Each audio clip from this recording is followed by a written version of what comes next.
Bonjour au tout premier épisode, en fait, de notre nouveau podcast qu'on lance officiellement avec Ergon. On est super content parce qu'on est finalement ouvert après des mois et des mois de travail avec toute l'équipe. Puis on s'est dit qu'on voulait prendre notre temps avant de lancer notre propre podcast. On a beaucoup d'enregistrements jusqu'à présent. Ça va bien, les gens apprécient le studio, mais il fallait que nous-mêmes, on en lance un. Je me voyais mal de ne pas lancer notre propre podcast. Le but du podcast, en fait, c'est un morceau de contenu on invite un invité avec nous pour parler davantage du côté humain que du côté professionnel, quoique la majorité des gens qu'on va avoir sur le podcast, c'est des gens qui entreprennent des choses dans la vie. On va parler des moments charnières de cette personne-là qui ont construit son identité, des situations qui l'ont mené à devenir une meilleure version d'elle-même également. C'est un peu genre cheesy de dire ça de même, mais Ça l'est. Mais c'est pas grave. C'est quand même ça que ça va être. T'sais. Puis on va également parler des idées qui ont passé par la tête dans ses meilleurs moments comme dans ses pires moments. Puis aujourd'hui, j'ai la chance d'avoir Maxime Charlebois, qui est un de mes très bons amis, d'ailleurs. Hein, Max? Oui. OK, cool. Je suis content d'avoir la compréhension. Puis, sans parler de toi tout de suite, on va y venir. Ouais. Moi, je veux commencer dans le croquant, dans le croustillant, parler du premier segment, en fait, qui est le segment échec et apprentissage. Puis ma première question que j'ai pour toi aujourd'hui, quel a été ton plus grand échec professionnel ou personnel? Puis comment que ça t'a aidé à devenir une meilleure version de toi-même en passant par cet échec-là? Ouais, c'est une très grosse question. Ouais, puis dans la vie, je pense qu'un échec va t'amener au prochain niveau, puis il n'y a rien qui arrive pour rien. Fait que, tu sais, sur le moment, tu vois ça comme un échec, mais une fois que tu as passé à travers, puis que tu es ailleurs, ben, tu vois ça comme de l'apprentissage, puis du learning là, pour ton futur. Tu sais, clairement que dans les plus grands échecs, on en a fait plein là, d'échecs avec mon partner Dave. On s'est lancé en affaires quand on était quand même assez jeune, puis on n'avait pas nécessairement une idée comment se lancer en affaires. On a signé un deal avant de savoir comment offrir le service. T'sais, on offrait des sites web, la création de boutiques en ligne, des trucs comme ça, tout ce qui est dans le marketing web. Puis on a signé le deal, puis après avoir signé le deal, on s'est dit, bon, ben, il faut qu'on apprenne comment bâtir un site web, etc. Puis on a roulé ça pendant quelques années. Fait que pendant ces années-là, on a eu beaucoup d'échecs. Mais financièrement, on n'a pas eu de gros échecs. On s'est jamais fait poursuivre. Il n'y a pas eu des grosses situations qui sont passées. Puis après m'avoir séparé avec Dave, j'ai joint une nouvelle agence. Puis j'avais jamais passé à travers le processus autant légal ou quelque chose peut-être un peu plus structuré et sérieux. Et j'ai signé un contrat pour devenir partenaire avec cette agence-là.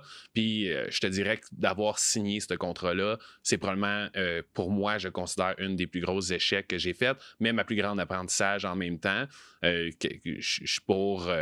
Quand je suis parti de l'agence, j'ai réalisé le contrat que j'avais signé. C'est pas nécessairement un contrat illégal pour le propriétaire de l'agence, mais c'est quelque chose qui n'était pas nécessairement à mon avantage à 100%. Puis il manquait plusieurs détails, pas dans le contrat, mais que j'avais pas bien lu le contrat. Ta compréhension de l'information, en fait? Ben, tu sais, j'ai 24 ans quand je signe le contrat. J'ai jamais signé de contrat comme ça de ma vie. Je suis dans un bureau de notaire avec les plus gros notaires ici à Gatineau. J'ai la personne qui lit le contrat. Je semble tout comprendre. C'est intimidant pour moi. C'est les premières fois que je fais ce genre de move-là, puis je suis dans une énergie quand même positive de genre, je vois grand, je vois le potentiel suite à cette signature-là.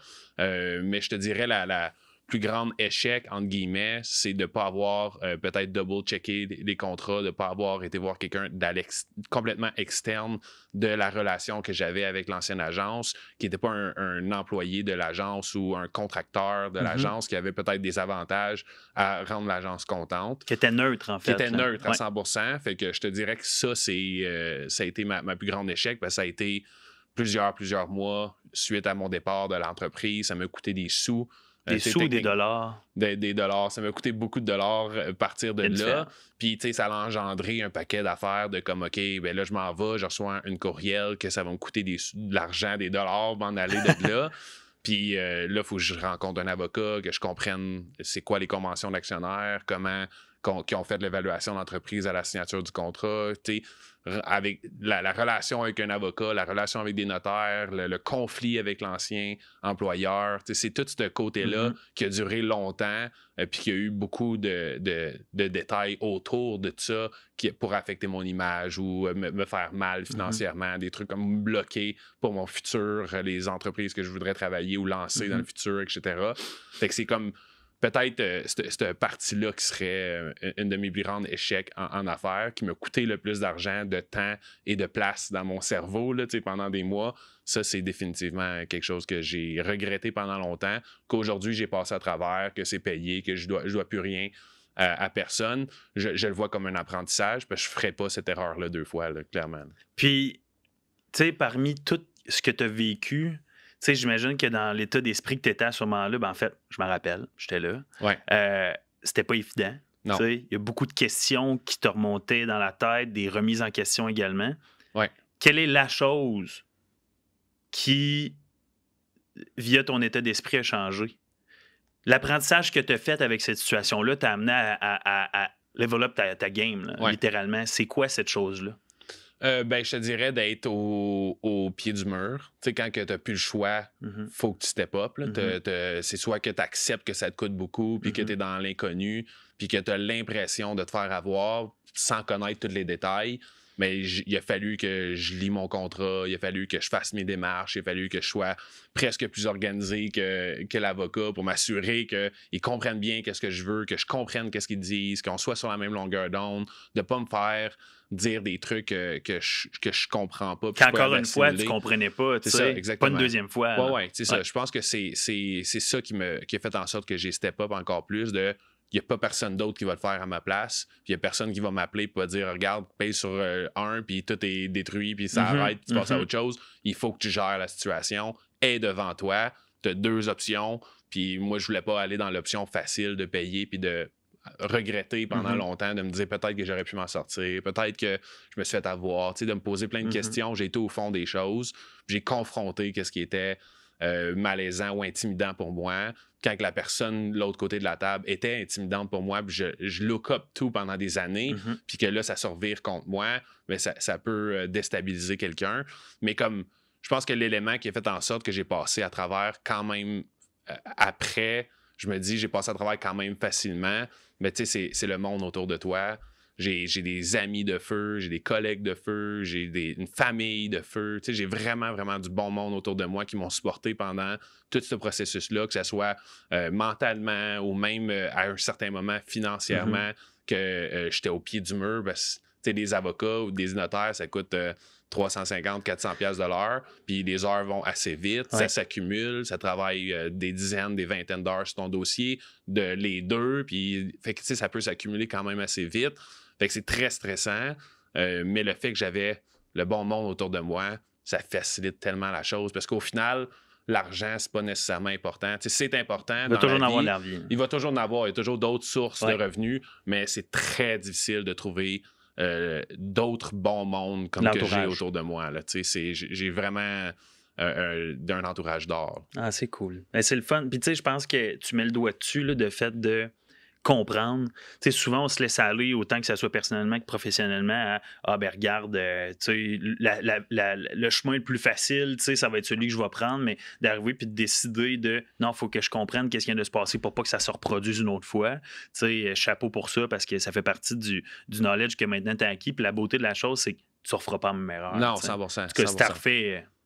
Non, j'en ferai pas la même erreur, ça c'est sûr à 100%. Puis le knowledge, c'est le nerf de la guerre dans n'importe quoi. C'est ce qui fait en sorte que tu vas gagner des bons revenus. C'est ce qui va faire en sorte que tu vas bâtir une vraie business ou que tu vas avoir des résultats dans ton emploi si tu travailles dans un emploi payé à l'heure. Knowledge is power. Là, j'allais exactement dire. Non, j'allais exactement dire.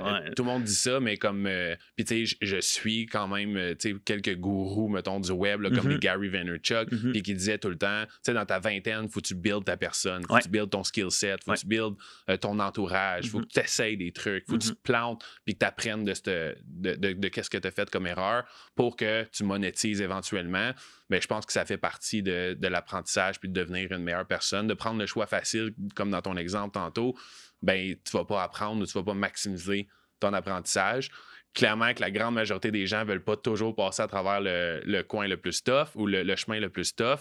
Mais sur le moment, tu ne veux pas faire ça, mais après coup, tu es content d'avoir passé par là. Au final, j'aurais moins appris de sortir de cette agence-là avec de l'argent, puis que ça soit passé facilement, versus de m'avoir battu, puis d'avoir confronté la situation. La situation, c'est ça. Tu t'es aiguisé dedans? Exactement. Puis aujourd'hui, tu sais, je peux m'asseoir à une table, puis il y a du knowledge que j'ai, que je pourrais apporter sur la table, que ce soit des entrepreneurs qui ça fait longtemps, qui sont en affaires ou des jeunes. Je pense que j'ai peut-être passé à travers, malgré mon âge, à travers plusieurs situations. Définitivement. Que aujourd'hui, ben, j'ai peut-être, je pourrais aider quelqu'un à éviter certaines erreurs faciles. Tu vois, je vais faire du pouce un peu là-dessus. Là. Ce que tu viens de dire, du fait de te passer par plusieurs situations, c'est parce que tu as expérimenté. Exact. Tu sais, je pense que dans la vie, autant que ce soit personnel que professionnel, il faut que tu expérimentes les choses. Il y avait une chose à un moment donné, c'est experience everything. Puis, tu sais, je pense qu'il y a une certaine limite, là, on s'entend, là, tu peux pas tout faire tout le temps, mais ça t'a permis de comprendre plein de nouveaux concepts, plein de concepts que maintenant tu peux partager. Puis, c'est tellement riche comme discussion également. Tu sais, quand tu as vécu des choses qui ont été difficiles, tu as un angle qui est complètement différent que les autres qui l'ont toujours eu facile. Fait que tu es capable de autant partager puis vulgariser certaines situations à d'autres gens qui l'ont pas vécu puis qui ne refassent pas la même erreur. Oui, 100%. Puis tu sais, aie de l'expérience dans tout, essaye tout dans ton industrie. Je n'ai pas essayé d'aller jouer au golf et devenir joueur au golf professionnel. Dans ce qui te passionne. Mais c'est ça, dans ce qui me passionne, j'ai essayé un paquet d'affaires, j'ai fait toutes les erreurs possibles. Fait qu'à partir de là, ben, quand tu fais l'erreur, tu réalises, OK, qu'est-ce que j'ai fait comme erreur? Est-ce que c'est juste pas mon cup of tea, fait que je devrais juste arrêter de faire ce genre d'action-là, ou qu'est-ce que je peux faire pour m'améliorer et devenir meilleur ou plus performant? 100%. Très intéressant. Puis là, je t'écoute, puis moi et Max, on a une hystérique, on nous a mis depuis quand un bout, puis là, je fais juste penser à tous les projets qu'on a juste lancés, genre, ou essayé de lancer, puis c'est tellement des beaux souvenirs. Ben, 100%. Puis, tu sais, pour bouncer là, avant qu'on passe au prochain sujet, on prend notre temps ici. C'est un time capsule. J'ai commencé il y a quelques semaines avec Apprends et Entreprends à faire donner des cours. Ils sont membres ici, d'ailleurs. Qui donnent des cours dans les écoles secondaires pour aider les jeunes de 12 ans de secondaire 2 à secondaire 5 à comment se lancer en affaires, comme comment trouver une idée, comment trouver un service, de actually bâtir une entreprise, d'aller générer une première vente, puis de bâtir quelque chose qui est scalable, que tu peux répéter à maintes reprises. Puis un des éléments les plus importants dans la classe que moi j'ai appris sans nécessairement m'en rendre compte quand j'étais plus jeune, c'est plante-toi le plus vite possible. Lance-toi, si t'es au secondaire 5, t'as 20 ans, t'as 25 ans, t'as rien à perdre techniquement. Souvent, t'as pas beaucoup de. T'as pas d'enfants, t'es pas marié, t'as pas beaucoup de responsabilités ou très peu. Puis tu peux recommencer à zéro. Tu peux te planter pour recommencer à zéro. Fait que c'est le temps de comme essayer. Quand on s'est lancé avec Dave, on était dans un restaurant à déjeuner, on jasait de peut-être se partir en business éventuellement. Les deux, on venait de finir l'école. Fait que puis on s'avait parlé pendant l'école sur comment se lancer. Fait que, tu sais, on n'avait pas une idée combien que ça coûte vendre un site web. C'est difficile à dire là, combien ça coûte. Tu l'as jamais fait. On l'a jamais fait. C'est une bouteille d'eau, je ne paierais jamais 100$ ma bouteille d'eau parce que logiquement, on a une idée combien que ça peut valoir une bouteille d'eau. Mais comment le produire, le site, comment engager des photographes, comment envoyer une facture, comment faire une facture, toutes ces affaires-là. Puis on s'est quand même lancé dans Gueule du Loup, qu'on a parlé au propriétaire, sans surprenamment, elle a dit go, je veux avoir un site web. Fait que là, on est sorti du restaurant en se disant tabarouette, là, comme combien ça coûte, on a pitché un prix dans les airs sans savoir combien c'était pour nous coûter. Puis là, on a signé notre premier deal. On aurait pu facilement dire on va te revenir, on n'est pas encore prêt, on n'a jamais fait ça. L'action sort du doute. C'est ça. Fait qu'on a signé le deal, on a signé le contrat, on a engagé quelqu'un qu'on est parti. Puis tu sais, dans la cuisine, on a échappé des assiettes à terre, mais ce que le client a vu, pour faire l'analogie du restaurant, il y a eu un beau lunch qui est arrivé à la table sans nécessairement se rendre compte qu'on a peut-être échappé 3-4 assiettes à terre en fil de route. Là. J'adore l'analogie que tu viens de dire. Ben, c'est ça que c'est, une business. Le client en est dans la manger, cuisine, tu le vois pas. C'est ça. Puis la business, ben, c'est la cuisine. Moi, je serais curieux de savoir, avec tout ça, tu sais, le professionnel, le personnel, le fait que tu t'es lancé en affaires sans nécessairement savoir c'était quoi le domaine des affaires. Tu as toujours été impliqué. Pareil, tu as toujours été un gars de projet, de ce que je connais de toi. Ouais. Ça a été quoi la situation qui t'a fait le plus grandir de toute ta vie? Ben, tu sais, je dirais ça, là, cette situation-là là, qu'on a Ça t'est jasé ça, là? tantôt. Ben, tu sais, je pense que oui, parce que c'est ça qui a fait en sorte que j'ai passé peut-être au prochain niveau. Puis le côté aussi financier, tu sais, moi, je suis en appartement, je paye mes affaires, j'ai pas de coloc, je suis une business qu'on sait même pas comment on va faire d'argent, qu'on se transfère des centaines de dollars ici et là, quand on peut se payer parce qu'on est payé à fin, là, les partners. Tu sais, il a fallu que j'apprenne à tous les jours ou à toutes les semaines parce qu'il fallait que je paye mon loyer à la fin du mois, il fallait que je mette de la bouffe sur la table. Fait que, tu sais, je pense que overall, d'avoir eu la difficulté financièrement pendant des années, malgré que tu es en affaires, puis l'idéation d'être en affaires, c'est de faire de l'argent, d'être libre. C'est comme ce qu'on voit sur les internets, là, c'est ceux qui sont en affaires. Je pense que c'est ça qui a fait en sorte que j'ai appris. Puis le compound effect, il va amener des meilleures récompenses, puis il va amener des plus gros défis. Là. Puis, tu sais, je fais un peu de pouce par rapport au compound effect parce que j'étais en train de lire, j'ai commencé un livre qui s'appelle Atomic Habits. Okay. C'est vrai, sérieux, je le dévore là, en ce moment. Ouais. Puis, tu sais, il explique la dynamique entre s'améliorer d'1% par jour. Ouais. Puis, ils disent qu'à la fin d'une année, tu t'améliores overall dans tout ce que tu as mis du temps, mettons, à être 1% par jour meilleur, d'environ comme 37%. Puis si tu ne t'améliores pas 1% par jour, tu es moins 3% à la fin de ton année, tu sais, de tes compétences. Fait que, tu sais, je pense qu'autant d'affaires que personnellement, on doit s'améliorer puis développer des habitudes qui vont nous aider à juste devenir une meilleure version de nous-mêmes, tu sais. Ouais, non, c'est ça. Puis, tu sais, ça, c'est comme un peu... Tu sais, c'est difficile à rendre tangible. Tu sais, ce que tu dis, t'améliorer 1% par jour, qu'est-ce que ça veut dire? Tu sais, c'est quand même difficile à concevoir, peut-être, pour certaines personnes. Mais je pense que le big picture, c'est sors de ta zone de confort. Quand tu veux pas faire quelque chose, souvent, c'est qu'il faut que tu le fasses. Puis quand tu vas le faire, tu vas apprendre.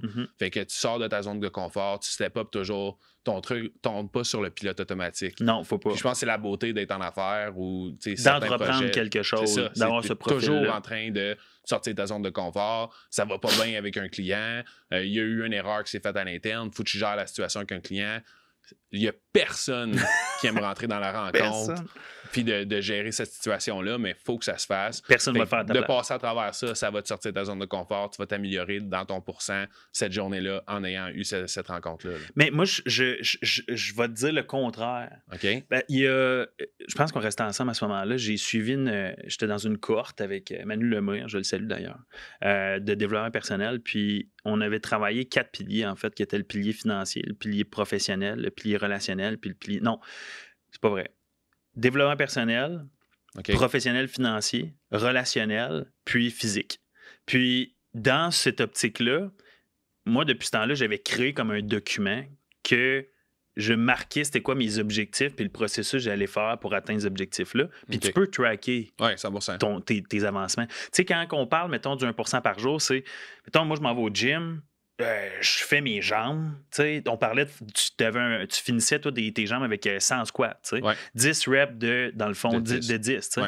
Mais pourquoi que la journée après, tu n'en fais pas 11 reps de 10? Tu sais, c'est là le pourcent de plus. Puis je pense que c'est important d'être capable de trouver des solutions, des techniques dans ton processus pour le tracker. C'est sûr que tu ne pourras pas te dire... Aujourd'hui, j'étais à 20%, puis demain, j'étais à 21%. Tu sais, ça marche pas comme ça. Mais je pense qu'il y a quand même des outils que tu peux mettre en place pour être capable de le tracker. Puis tu sais, moi, je tiens à te le dire, Max, là, c'est tout à ton hommage, man. Moi, tu es une preuve de résilience puis de comme... Hustle, c'est pas le bon terme, mais comme de travail acharné. La personne que tu es devenue aujourd'hui versus il y a comme 2 ans. Tu sais, on va en parler tantôt du côté personnel. Tu as perdu combien de livres? Ben, je peux même donner des chiffres. Là, vas-y, sens-toi à l'aise. Quand j'ai commencé ma perte de poids, j'étais 340 livres. 336 livres, là, mais je l'arrondis à 340. Puis, tu sais, ce matin, je me suis pesé, puis j'étais 214,5. En combien de temps que tu as fait ça? Ça fait depuis le début de la pandémie. Tu sais, c'est un processus de... mais c'est quand même... quelques années. Là. Tu 3 ans, peut-être, quelque chose comme ça. Tu sais, tu as sorti ta zone de confort pour faire ça, parce que tu n'étais pas habitué de nécessairement bien manger. Tu n'étais pas les saines habitudes de vie, l'entraînement. Puis, tu t'améliorais à chaque jour, puis check aujourd'hui. Check l'homme que tu es devenu. Ben, c'est ça sent bien. Tu as toujours été. Là, t'es fin. OK. Bon. La question qui tue. Ben, tue pas vraiment, mais bon. Si tu avais recommencé ta vie, qu'est-ce que tu changerais? Si j'avais recommencé ma vie, qu'est-ce que je changerais? Tu sais, je pense que... Une chose, là. OK. Parpille-toi pas, là. OK. Une Parce que affaire. j'avais 2 choses en tête. OK, je te laisse 2 choses. 2 choses, ça OK, t'autorise. gros max. Comme, ben, la première chose, c'est pour ma santé personnelle. Ouais. Tu sais, de prendre ma santé en charge quand j'étais jeune. Tu sais, quand j'étais au secondaire, je faisais du sport, j'étais joué au football, etc. Fait que j'étais relativement en bonne shape. Puis j'ai perdu ce désir d'être en santé-là quand que je suis sorti du secondaire. Fait que si je me parlais à moi, jeune, je dirais pense à ta santé à tous les jours, apprends à bien cuisiner, apprends le learning sur comment être en santé, comment t'entraîner, etc. Je pense que c'est très, très, très important. Si tu es en santé dans ton corps, tu vas être en santé dans ta tête, puis le restant de ta vie va être encore plus performant. Puis l'autre chose, c'est gérer de l'argent. Tu sais, mes parents sont pas en affaires, sont pas riches, sont pas, ils ont des jobs au gouvernement ou à la ville, ce qui est 100% correct. Mais quand que moi, j'étais plus jeune, je me suis pas nécessairement fait montrer comment gérer mes cartes de crédit, comment mettre de l'argent de côté, comment investir, comment le stock market, comment ça fonctionne, etc. Fait que dans la début vingtaine, ben, j'ai eu des moments que j'avais 0 dans mon compte de banque, que si à 15 ans, 16 ans, quand j'ai commencé à travailler, je comprenais ce que je comprends aujourd'hui côté argent, ben, je serais ailleurs. C'est fou, hein? Ouais. C'est deux éléments que je pense qui sont vitaux, pas seulement pour les gens qui sont en affaires, je pense pour tout le monde. Ouais. Tu sais, la santé, définitivement, mais ben, en fait, les deux santé personnelle, hygiène personnelle et tout, puis santé financière. Ouais. Maintenant, il l'inculque un peu plus à l'école, mais comme moi, je me rappelle, autant au primaire qu'au secondaire, moi non plus, mes parents ne sont pas entrepreneurs, puis on a une belle vie, sauf que à quel point que j'aurais tellement d'argent dans mon compte si à chaque paye, j'avais mis genre 30% ou 40% depuis que j'ai 11 ans puis que je travaille. Oui, non, 100%. Puis ça revient au compound effect. 100%. Ben tu le mets de côté, ça se compound, tu le mets dans des investissements qui génèrent un retour, puis tu fais le compound pour grossir ça. Puis tu prends les meilleures décisions de ta vie. Tu sais, quand tu étais plus jeune puis que tu t'es pas fait inculquer ce knowledge-là de l'argent, ben, tu as pris des moins bonnes décisions, tu as fait des trucs qui ont affecté ton futur sans que tu le réalises, puis des trucs comme ça. Il y a certaines affaires qu'il faut que tu fasses parce que tu es jeune, il faut que tu passes par là, mais il y aurait peut-être certaines affaires que j'aurais évitées. Très sage. Très sage. Très, très sage. Plus aujourd'hui. Plus aujourd'hui. Ouais. Qu'est-ce que tu manges, toi, le soir, mettons? Qu'est-ce que je mange le soir? Ben, protéines, légumes, principalement. Protéines, légumes. Non, pas vrai, principalement. Je vais manger des carbs des fois, mais tu sais, pendant longtemps, dans ma perte de poids, tu disais tracker ton 1%, mais moi, je traquais tout ce que je mangeais. J'utilise une application, MyFitnessPal, c'est gratuit. Cliquez sur le lien, c'est dans la description. Dans la bio, mon lien affilié, quelque chose de gratuit. C'est gratuit. Mais tu sais, peu importe l'application que tu utilises, quand je traquais tout ce que je mangeais, fait que j'ai pris des bonnes décisions en traquant, mais principalement de protéines, légumes.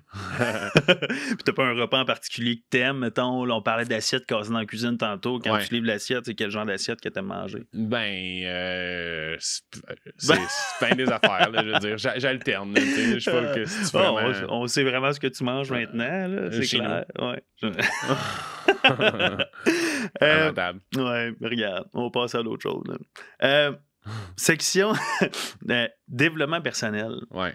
Parce que je trouve que c'est quelque chose, pour ma part, que je prône depuis longtemps. Ça fait depuis que j'ai peut-être 17 ans que je lis. Je lisais pas tous les jours, mais que je lis, que j'écoute des vidéos YouTube, que j'apprends, que j'expérimente les choses. Puis je crois que le développement personnel t'aide à développer des meilleures habitudes, devenir une meilleure version de toi-même, puis surtout comprendre, parce que au fur et à mesure que tu apprends des choses, tu brises des idées que tu avais préconçues pour en créer des nouvelles puis constamment évoluer. Ouais.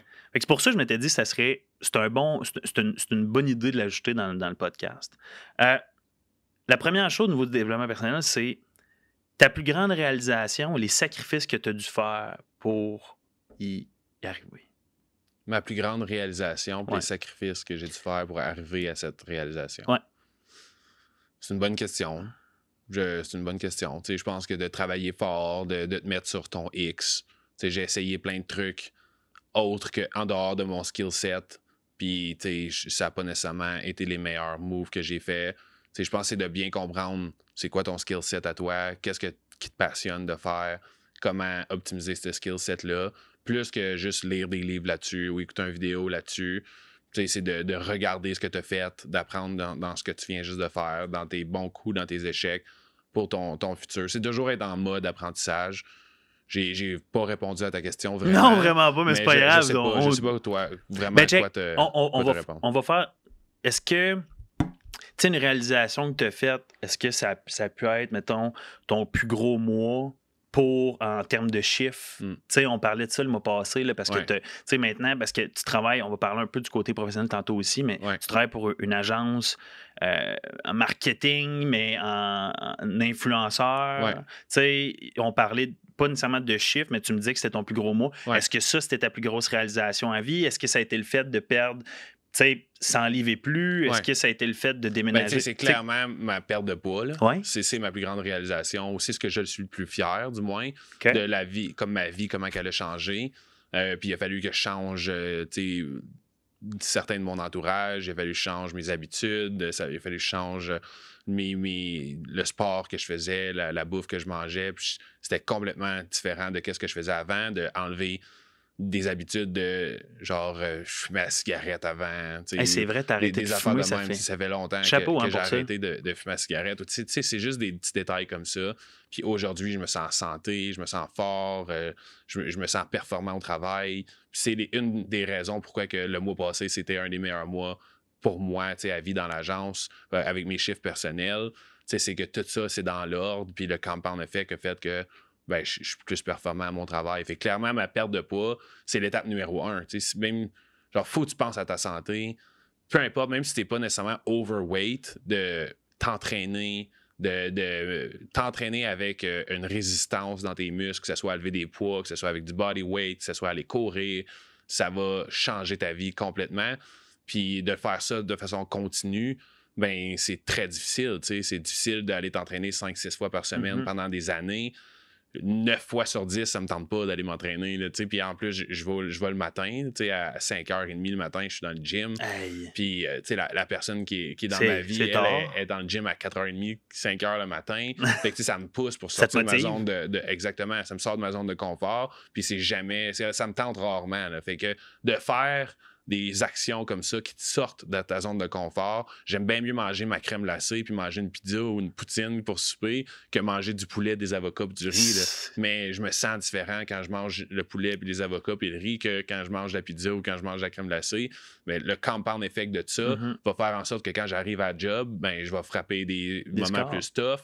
Ben je vais passer à travers facilement, je vais être plus performant, je vais être capable d'avoir plusieurs emplois en même temps avec un horaire quand même chargé dans tous les emplois. Puis d'être quand même relativement performant partout. Parce que t'es là. Exactement, à cause que j'ai mon mind de sharp, puis que j'ai mon corps qui est de plus en plus sharp. Puis tu sais, ça se reflète partout dans ma vie. Là. Fait que ce que je suis le plus fier de loin, c'est ma perte de poids, puis ma santé que j'ai repris en main, plus que juste perdre de gras que j'ai sur mon corps, là, mais de me rendre ma tête. Tu sais, ça change ta mentalité de t'entraîner. Tu sais, je sais pas c'est quoi la molécule là, de quand que tu finis de t'entraîner, l'euphorie un peu. La là, dopamine. La dopamine tu viens de finir un bon training, puis T'es poussé, zen. t'as sué comme un cochon, t'as poussé, puis t'étais plus capable à la fin. Mais il n'y a rien qui bat ce feeling-là. Là. Il n'y a aucune drogue qui va battre ce feeling-là. Puis après, quand tu commences ta journée avec ce feeling-là, tu casses des gueules. Fait que t'es en train de me dire que l'amour ne battrait pas ce feeling-là? L'amour, ben je pense que l'amour va donner un feeling quand même similaire. Non, mais c'est vrai, parce que c'est comme dans n'importe quoi, tu sais. Si l'amour va bien, puis la relation va bien, puis la personne te complète, ça va te donner le même genre de feeling, puis ça va t'amener à être performant dans ton emploi. Puis si les deux, vous êtes un peu compétitifs, mais tu veux qu'elle soit fière de toi, ou tu veux que moi je sois fier de elle. Vice-versa. Fait que tu vas faire des choses un peu plus, tu vas aller plus souvent dans le gym ou tu vas... L'extra mile. Tu vas faire le extra mile pour montrer à l'autre que toi aussi, ouais, c'est ça. Je te comprends. C'est le overall. Puis là, c'est la même chose dans l'entraînement, la même chose au travail. Puis on s'entend-tu que c'est pas mal plus... Tu te sens zéro mal quand t'as été 5 fois au gym la semaine, ou total, mettons, dans ta semaine, puis que tu dévores une pizza puis une crème glacée le vendredi, tu sais. Tu la manges même, puis ça te dérange pas d'en manger au complet, tu sais, parce que tu te dis, je l'ai déjà perdu x5 pendant ma semaine, tu sais, fait que moi, je peux me le permettre. Puis je pense qu'il y a un lien de effort-récompense. 100%. Ça, là, c'est quelque chose que j'ai compris dans la vie, là, pour moi, puis je pense que pour tout le monde. Souvent, on est là et on se dit « Ah, ça me tente pas de le faire », mais il faut que tu crées une récompense au bout. Même si elle est petite, il faut que cette récompense-là soit assez grande pour te donner le goût de le faire. Puis surtout que cette chose-là que tu vas faire, que tu aies les compétences pour la faire aussi en même temps. Tu sais.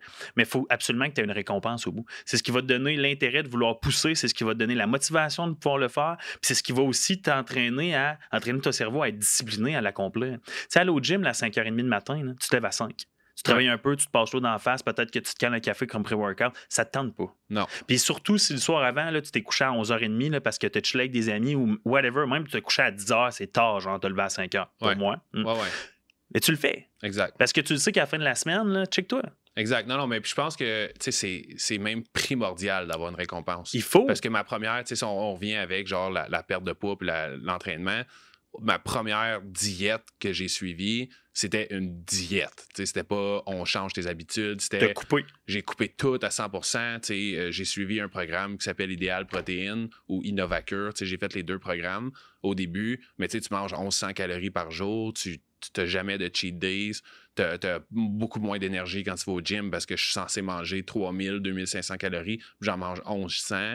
Puis c'est pas sustainable à long terme. Fait que c'est un quick fix en utilisant cette diète-là.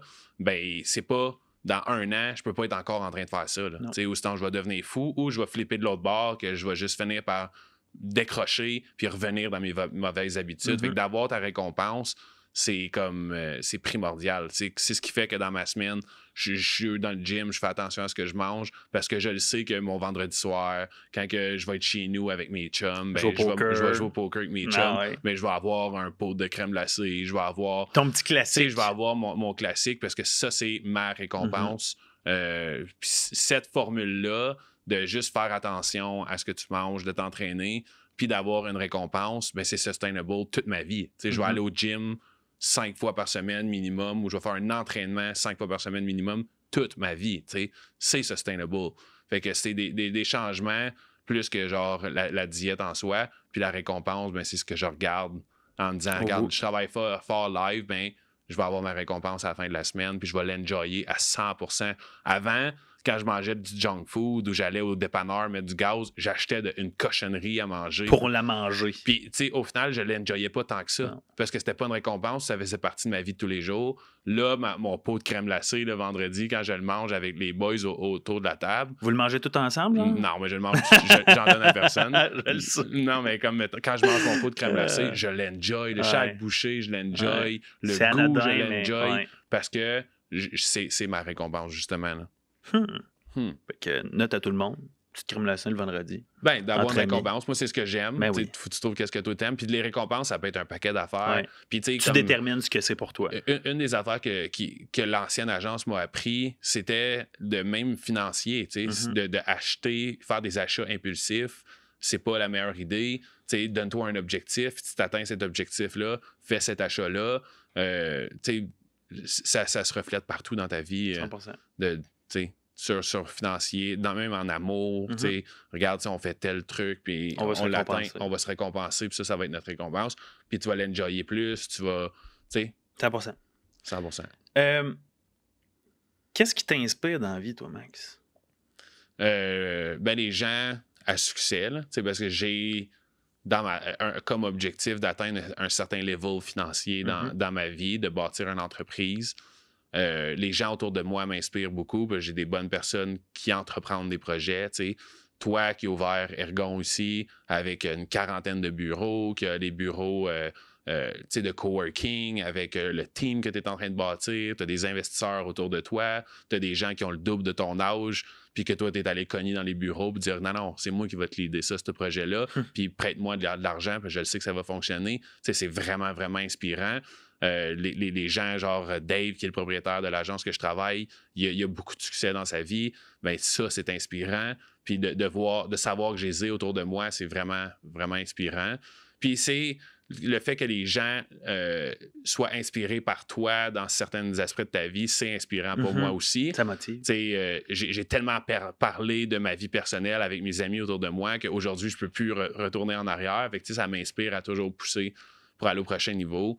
Il y a plein de choses qui sont inspirantes, mais majoritairement les gens autour de moi, puis les gens en général. Là, sur Internet, il y a des gens que je suis, que je les trouve inspirants. Va pas trop vite, là. Mais tu sais, comme dans l'exemple de toi ou dans l'exemple avec Dave, mais c'est des gens d'affaires que je vois qui bâtissent des beaux projets, qui mettent leurs couilles sur la table pour dire, moi, je vais bâtir une business, puis je mets tous mes œufs dans le même panier pour bâtir cette business-là. Ben, tu peux pas trouver ça inspirant, là. C'est très vrai. Mais je trouve ça tellement cool que tu mentionnes les gens au lieu. Tu sais, t'aurais pu dire l'argent, t'aurais pu dire les voyages, puis c'est toutes des belles choses. C'est le résultat. Ouais, c'est ça, exact. Puis je pense que c'est Dale Carnegie qui avait dit ça.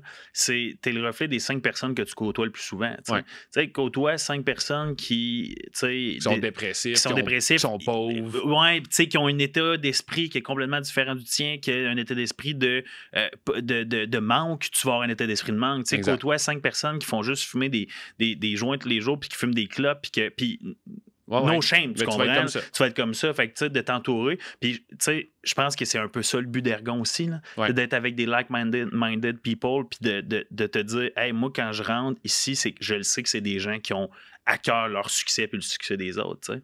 Puis, tu sais, là, j'ai mentionné Dale Carnegie, mais moi, j'ai une question pour toi. C'est quoi la citation? Est-ce que tu connais une citation dans la vie d'un podcaster, là, t'as parlé de Gary Vaynerchuk tantôt, qui t'a marqué le plus, genre que tu te rappelles, tu fais comme shit, ça, là, ça me définit. Là. Ouais, ben, tu sais, je sais pas c'est qui a dit cette phrase-là. Je vais dire que c'est moi qui ai dit cette phrase-là. J'allais dire c'était moi. Vas-y. Non, mais c'est Dream Big Dreams, Small Dream Have No Magic. Ça, c'est Betty Borico de Vima, man. Ah, bon. C'est Dretel. Ah, OK. Tu te rappelles? Ouais, ben, je me souviens pas qu'elle ait dit cette phrase-là, mais je me rappelle de... Mais tu sais, ça, c'est quelque chose qui est inspirant pour moi parce que je pense qu'il y a beaucoup de gens qui sont pris dans leur petit monde, mais qui ont des grands rêves. Puis tu sais, si t'es dans cette situation-là, que t'es dans un environnement ou un emploi ou une situation avec tes amis ou ta relation qui n'est pas ce que tu veux, ben, tu sais, dream plus gros. Ouais. Puis il y a des gens qui ont atteint des niveaux incroyables dans leur vie juste à cause qu'ils ont juste rêvé plus grand. Puis j'ai vu un podcast qui disait, genre, le gars de la règle du 4 minutes, genre, dans le marathon. Tu sais, comme avant, faire 4 minutes pour un mile dans un marathon, personne ne faisait ça. Puis c'était presque impossible à l'atteindre. Puis la journée que quelqu'un l'a atteint, ben 6 mois après, il y avait 25 autres personnes qui avaient atteint cet objectif-là, juste à cause qu'ils ont grandi un peu plus grand, ils ont atteint un certain level, là, ça devient un standard, un target standard, tu sais, qu'avant, les gens, ils pensaient que c'était impossible. Fait qu'aussitôt que quelqu'un... En tout cas, reach le goal, tu sais que maintenant, c'est le nouveau bottom line. Tu sais que maintenant, c'est faisable. Fait que maintenant, je veux faire plus. Oui, exactement. Intrinsèquement, les entrepreneurs, les gens qui entreprennent des choses, ils voient c'est quoi la limite. Ben, OK, ben moi, je vais la dépasser. Non, exactement. Positivement. Puis, tu sais, il y a les plus grands de la planète, là, les Elon Musk de ce monde. Je pense qu'il y a 30 ans, il n'y avait pas de Elon Musk qui existait. Là, puis, non, mais il y en avait, mais d'un autre genre. Mais, peut-être pas à ce niveau-là, là, ou comme dans cette sphère-là. Ouais. Lui, il a grandi, il a vu grand, puis il a juste cassé tous les paliers dans tout, dans le celebrity fame, dans bâtir des business qui changent le monde, de racheter le Twitter, puis de changer ça, puis de complètement aller à l'encontre de tous les réseaux sociaux avec le free speech, puis de ça.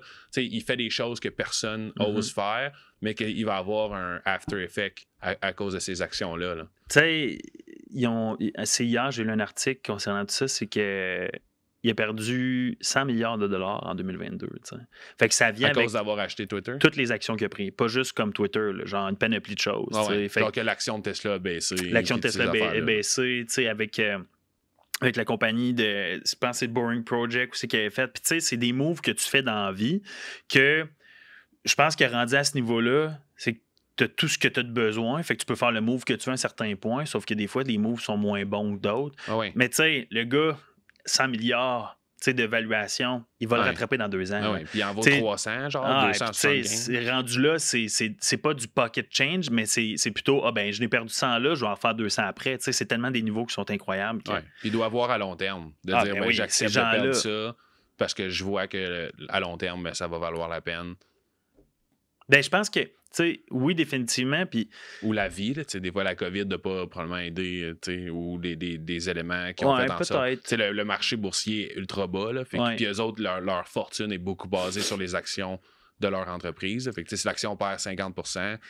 Je pense que ça fait une grosse différence, mais je viens d'avoir une idée, quelque chose qui m'est venu en tête concernant le fait de, c'est du long terme. Dans la vie, moi, il y a une chose que je me suis fait dire à m'emmener, je me rappelle plus c'est qui, là, je me le trouve. C'est pas la vitesse à laquelle tu vas qui va t'amener plus loin, c'est la direction que tu prends. Puis souvent, des gens comme ça, puis même toi, en tant que entrepreneur, en tant que ton 2 ans de processus que tu as passé pour perdre ton poids, c'était pas une question de faut que ça soit fait maintenant. Mm-hmm. C'est voici comment je veux le faire, puis voici la direction que je vais aller. Puis je pense que ces gens-là, comme Elon Musk, comme Jeff Bezos, puis ainsi de suite, oui, ils veulent aller vite, mais je pense qu'ils ont pas mal plus une straight direction à laquelle ils vont prendre, puis que c'est ça qui va les amener plus rapidement que bien plein d'autres mondes qui veulent juste comme, prendre des shortcuts. Là. Oui, 100%, mais tu fais pas les choses de la bonne manière quand tu essaies de prendre des shortcuts. Le shortcut, c'est faire une diète à 1100 calories par jour, puis la vraie manière de faire, c'est de bien manger puis s'entraîner. La business, c'est la même affaire. Ou la job au travail, tout ça, c'est la même affaire. Tu veux prendre... Mais tu sais, c'est jamais l'option qu'on veut prendre. Des fois, c'est l'option qu'on est obligé de prendre. Fait que, c'est la vie, tu sais. Non, c'est exactement. C'est ça, la vie, tu sais. C'est pas facile, les voix. C'est facile, la vie, Max? Non, mais oui puis non. Je pense que c'est beaucoup basé sur de ta vision des choses. Là, comme... Il faut que tu conditionnes ton cerveau à aimer la vie, là, je pense. Puis, tu sais, je suis loin d'être parfait. Là. Il y a des moments dans les dernières années que j'ai trouvé tough puis que j'aimais pas la vie en soi. Mm-hmm. Mais comme, t'as pas le choix de voir les choses de le bon côté. Puis, il faut que tu reviennes à la base. Qu'est-ce qui est important pour toi? Ce qui est important pour toi, c'est d'avoir du bon monde autour de toi, c'est d'avoir un toit au-dessus de la maison, c'est d'avoir un minimum de revenus ou d'argent pour pouvoir bien vivre. Puis, c'est ça qui est avoir de l'amour. C'est important. C'est ça qui est important. Fait que je pense que quand tu frappes des défis, ben faut que tu reviennes à la base en disant...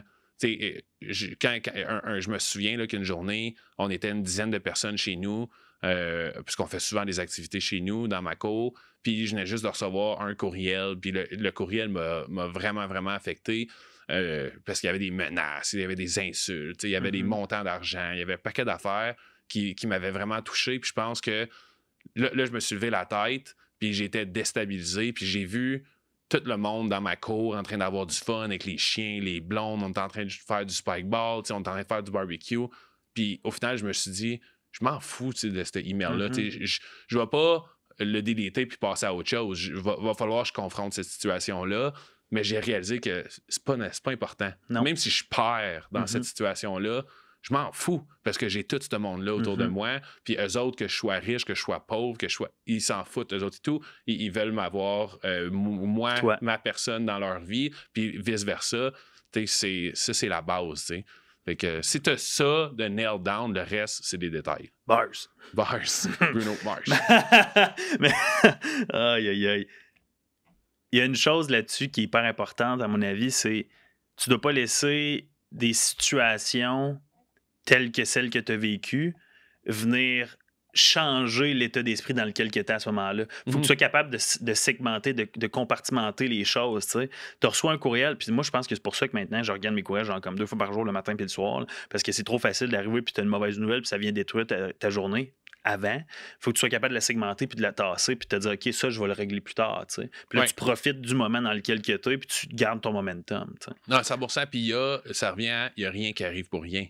C'est parce que moi, c'est tellement vrai, ça. Dans le passé, je pensais que j'avais un futur puis que j'étais pour atteindre mes objectifs dans la situation que j'étais. Puis depuis que je suis sorti de là, ça n'a jamais été aussi bien dans toute ma vie. Comme t'es sur ton X. Quand que je suis sorti de là, ben là, j'étais dans une phase de genre, OK, j'ai un problème que j'ai jamais vécu avec des montants que j'ai même pas dans mon compte de banque. Puis, tu sais, je suis dans une situation stressante. Mais, puis je me disais, pourquoi que ça m'arrive? Puis je capotais. Mais, tu sais, aujourd'hui, je suis revenu avec mon ancien partner avec qui j'avais bâti la première entreprise. Lui, il a bâti InBeat, une business à succès de malade qui, à toutes les années, il casse des records. On est avec un team de feu. On offre un service de feu avec des clients que j'aurais jamais pensé travailler avec, tu sais, que j'ai comme app dans mon cell, qu'aujourd'hui, ben, on deal avec leur équipe de marketing. C'est fou, hein? Tu sais, même financièrement, j'ai jamais fait autant d'argent de ma vie. Il y a eu plein d'opportunités qui sont ouvertes, d'enseignement à Cité collégiale, à Nouvelle-Frontière, etc. Puis, tu sais, ça a été la meilleure affaire qui est arrivée, là, parce que là, concrètement, je vois que je peux atteindre mes objectifs dans la situation que je suis. Fait que, tu sais, je pense que il y a quelqu'un autour de moi qui avait eu des défis avec son père, puis qu'il se parlait plus ou moins, que là, ils ont tombé dans le pattern de genre éviter de se parler, etc. Ben, de prendre le lead puis de venir s'asseoir avec son père, de dire les vraies affaires, de comment tu te sens, de confronter la situation, ben, le outcome, c'était quelque chose de super positif. Définitivement. Mais elle ne s'attendait pas nécessairement à ça. Puis que même si l'outcome n'est pas autant positif qu'elle voudrait, ben, elle a quand même step up, elle a appris, puis elle a eu son 1% dans cette journée-là en confrontant la situation, puis pas éviter, puis de passer à autre chose. Parce qu'il y a le compound effect de l'autre côté aussi. Là, tu disais de perdre 3% si tu restes à la même place. Mais quand tu évites les défis comme ça, puis tout le monde veut les éviter, by the way, là, mais si tu les évites, ben, tu perds, puis tu builds pas. Ouais. Word. Puis la vie va vite. Ah oui, la vie va vite. Certains, on pourrait en parler longtemps de la vie qui va vite. Moi, j'ai une question pour toi, puis je veux que tu me répondes en 1 minute. OK. Je vais même partir le timer. Non, mais là, OK. Non, je pars le timer. 1 minute. Tu as 1 minute pour répondre à cette question-là. Je vais sûrement le faire. Ben oui, facile. Puis toi, tu dois déjà avoir une idée. Si tu avais $1 million maintenant, qu'est-ce que tu ferais avec? À 28 ans, à 27 ans. Ouais. Je l'investirais pour avoir un retour. OK.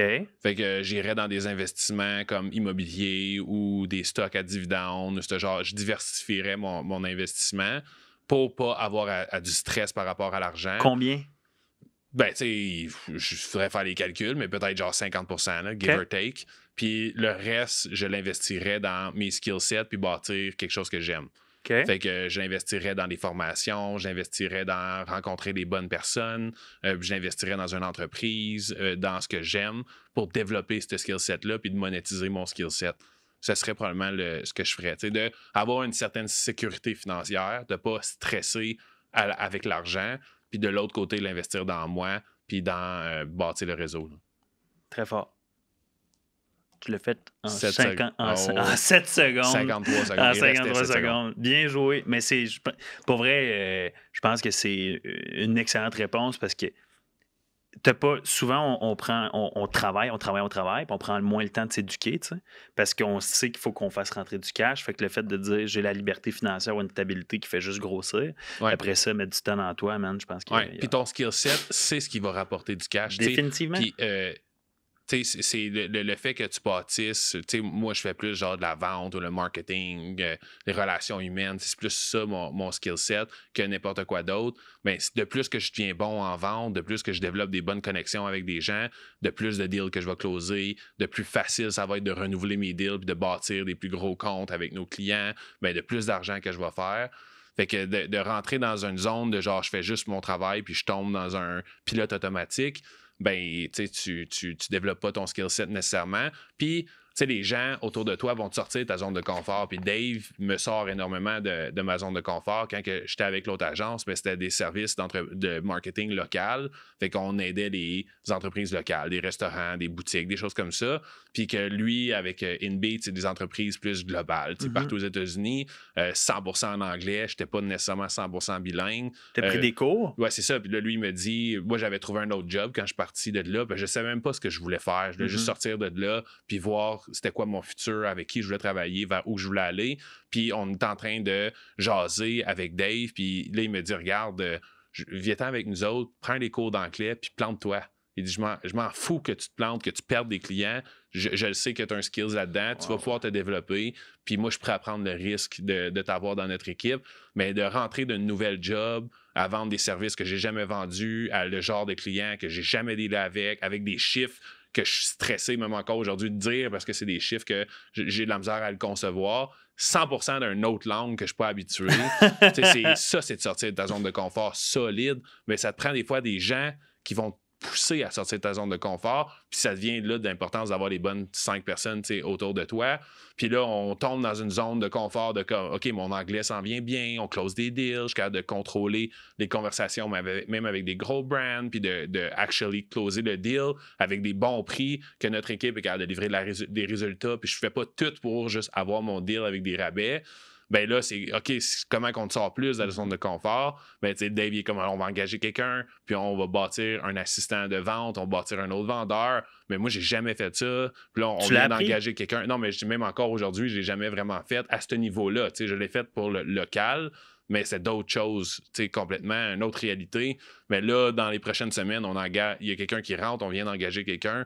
Ben, moi, là, je suis stressé, là, je suis anxieux, je sais pas comment je vais gérer, j'ai l'impression que j'ai plein de défauts encore que la personne va voir, puis que là, il faut que je step up pour donner lead by example avec elle, puis, tu sais, comme, il va falloir que je gère quelqu'un quand que des fois, je pose des questions à Dave encore, puis, tu sais, comme, il me pitch dans quelque chose qu'il sait que je suis pas 100% prêt, mais que c'est la seule manière de le devenir, c'est de pitcher dedans, puis après, il va y avoir d'autres choses, ça va être de bâtir un leader qui va bâtir son équipe, puis de toujours passer au prochain step. Puis je ne l'aurais pas nécessairement 100% fait par moi-même ou aussi vite par moi-même. Fait que d'avoir des gens autour de toi qui te challenge, ben c'est très, très, très bénéfique. T'es tellement passionné, c'est beau à voir. C'est sûr. Si j'avais un deal à te donner là j'aimerais ça le signer. Tu comprends? Là, ça m'intéresse. Ben, regarde, donne-moi ta carte de crédit. OK, je l'ai pas, t'as donné tantôt. Il y a pas trop. J'ai une question pour toi. Du côté personnel, parce que là, on a touché échec apprentissage, en personnel, argent. Ouais. Côté personnel, c'est quoi ton meilleur souvenir quand tu étais jeune? Mon meilleur souvenir, tu sais, j'ai eu ma ceinture noire de karaté. J'ai fait comme 8-9 ans de karaté. Puis les 2 dernières années, je jouais au football. C'était pendant mon secondaire. Fait que je faisais du karaté puis le football en même temps. Pendant 2 ans, je disais à mon père et à ma mère que je voulais arrêter, que j'étais tanné. Puis de passer de la ceinture brune, qui est l'avant-dernière, à la ceinture noire, ça peut prendre 1 an et demi environ. Dans mon cours ou mon école que j'étais, ça prend 1 an et demi ou 2 ans. Puis, tu sais, à chaque fois, ça me tentait pas d'aller dans les pratiques, ça me tentait plus de faire des compétitions, ça me tentait plus parce que là, c'était rendu extrêmement dur, puis j'avais plus d'énergie, puis à la base, j'avais plus d'intérêt nécessairement pour ça, mais j'ai continué, puis mes parents m'ont obligé de continuer en me disant, regarde, tu t'es rendu jusque-là, tu vas aller chercher ta ceinture noire. Fait que, tu sais, la journée que j'ai eu ma ceinture noire, ça a été quand même vraiment incroyable. Ça a été un accomplissement pour moi, pour mes parents. Je sais que j'ai rendu ma famille fière.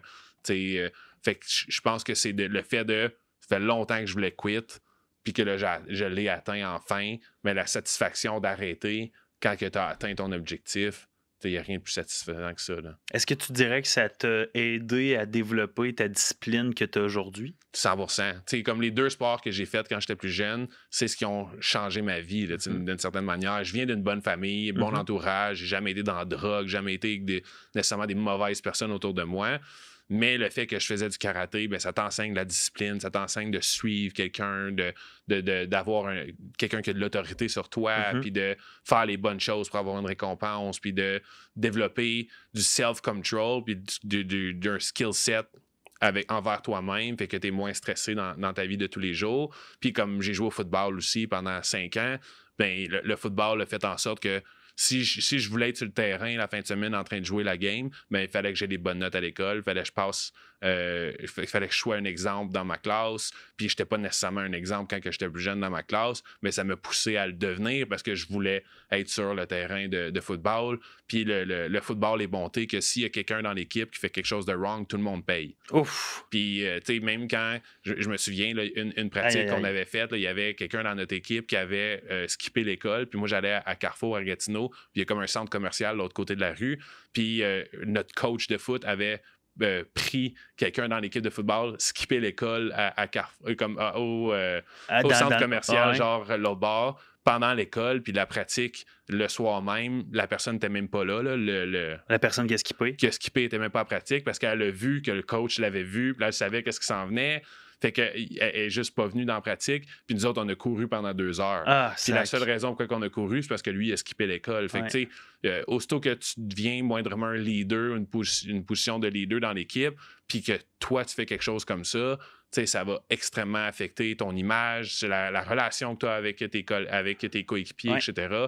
Fait que ça te pousse à dire, ben regarde, je vais aller dans la classe, puis je vais faire mes devoirs, puis je vais écouter, puis je vais être un... Tu sais, ça te pousse à sortir de... Fait que le sport overall, puis un sport comme le football, puis les arts martiaux, je pense que c'est les meilleurs sports ever pour ce côté-là. Là, parce que le football, c'est connecté avec l'école, puis la majorité des jeunes ne sont pas nécessairement intéressés à continuer à l'école ou à performer à l'école. Ben, le football t'oblige, puis les arts martiaux, ben, c'est la discipline, contrôler ton esprit, être plus fort physiquement, savoir te défendre, des trucs comme ça.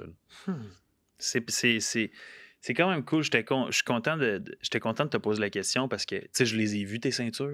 Ouais. Je me rappelle tes avais et tes accrochés. Puis je savais pas à quel point. Je pense que je t'avais jamais posé la question à quel point c'était quoi la fierté qui a été reliée à ça. Mais là, je comprends l'acharnement que tu as passé là-dessus. Ben, tu sais, ça prend des années à bâtir. Puis pour devenir une ceinture noire, il faut que tu développes beaucoup plus que juste un skill set dans le karaté ou dans l'art martiaux. Il faut que tu développes un skill set de leadership. Il faut que tu développes de l'enseignement. Il faut que tu développes mental. Puis il te pousse à un niveau que tu n'es plus capable. Puis il faut que tu continues. Puis si tu ne continues pas, ben, tu n'auras pas le résultat au bout de la ligne. Puis tu es jeune. Tu sais, je l'ai fait. Tu sais, j'étais vraiment, vraiment jeune. T'avais quel âge? Ben, j'ai eu ma ceinture noire à genre secondaire 3, secondaire 4, quelque chose comme ça. Fait que t'as genre 14-15 ans. Puis j'ai commencé quand j'étais vraiment jeune.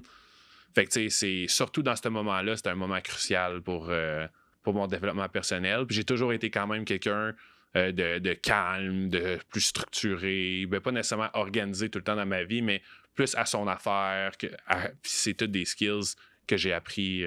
Avec le temps. Ben, avec le karaté, avec le football, avec tout ce qui était mes passions. Mais pour faire mes passions, il fallait que je fasse d'autres choses, tu sais.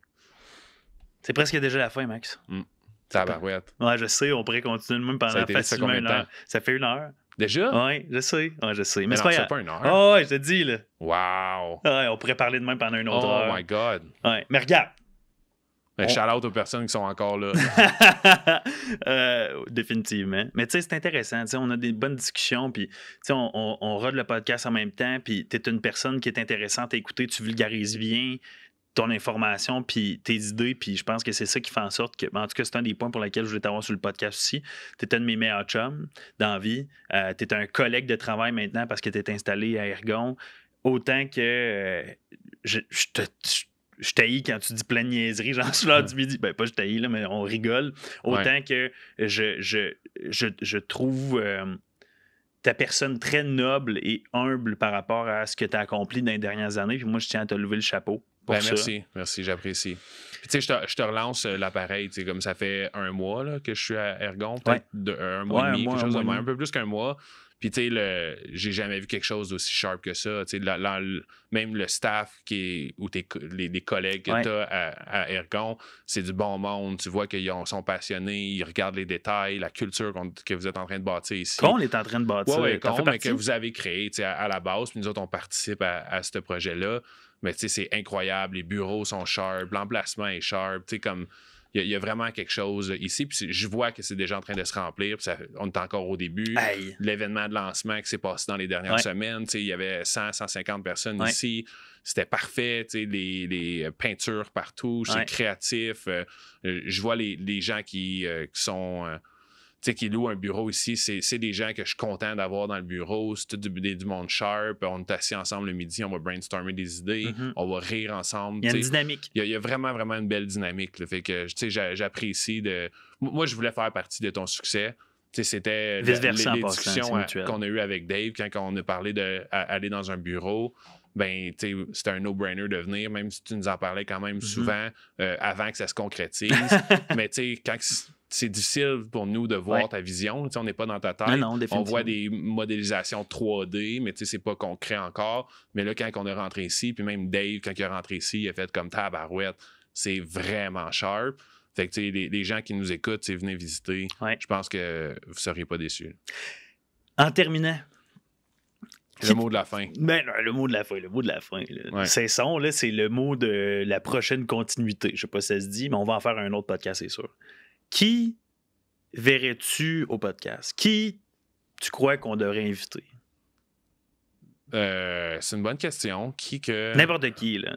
Dis-moi pas Elon Musk, là. Ben, quoi que tu peux le dire, bon, on le tag sur Elon Twitter. Musk. OK, ouais, Ah, non, ok. ça marche pas. Ouais, non, Mais, tu sais, qui que je verrai au podcast, je pense que. Qui t'aimerais entendre? Dave, il serait vraiment, vraiment sharp au podcast. Définitivement. C'est le propriétaire d'Inbeat, l'agence que je travaille. Il est vraiment, vraiment sharp. Puis je pense qu'il amènerait.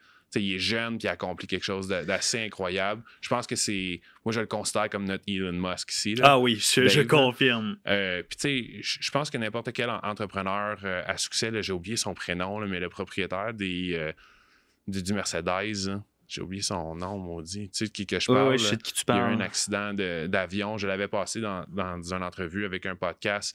Il est vraiment, vraiment inspirant. Hey, j'ai un blanc, moi aussi, en ce moment. Il y a une situation inspirante. Je sais pas. Tu sais, je te répondrais qui est intéressant pour toi, puis tu as le goût de jaser avec, puis qui accomplit quelque chose. Tu invite-le au podcast. Tu reverses ma question. Ben, tu sais, c'est Bien un peu joué. ça. Là. Ou marquer dans les commentaires qui veut avoir le podcast. Merci pour ton temps, Max. Ben, merci à toi de m'inviter, j'apprécie. Sérieux, je pense qu'on est en train de bâtir. Ton histoire est incroyable. La discussion qu'on a eue est enrichissante. Moi, j'ai hâte d'avoir le feedback des gens qui vont l'écouter. Pour moi, tu sais, on fait le podcast, c'est super cool côté, tu sais, brand marketing, communication et tout. Sauf que pour moi, c'est enrichissant. Tu me connais, là. Je suis une personne qui se nourrit de l'énergie des autres. Puis aujourd'hui, moi, ça m'a juste boosté pour comme jusqu'au prochain podcast et plus. Puis moi, j'aimerais dire une chose. En terminant, c'est que le but du podcast, c'est de rendre les gens confortables dans une discussion. C'est pas nécessairement de juste parler business ou de juste parler de l'humain, c'est de rendre les gens confortables. Je pense que c'est ça qu'on a réussi à faire aujourd'hui. Mais il y a une chose qu'il faut se rappeler, à mon avis, c'est que pour devenir confortable dans la vie, il faut vivre des situations, des expériences inconfortables. Il faut grandir de là, puis je pense que tu l'as bien illustré aujourd'hui. Puis je suis tellement content qu'on ait été capable, à chaque segment, mettons, du podcast, d'amener des éléments de ta vie, des expériences que tu as vécues qui, maintenant, t'ont fait grandir puis t'ont aidé à établir de nouveaux standards pour te rendre confortable. Puis franchement, Max, là, props. Shout-out à toi. Shout-out à toi. Fait que sur ce, on retourne au boulot. C'est pas fini. On retourne travailler. On retourne travailler. À la prochaine. Bye tout le monde. Bye. Cheers.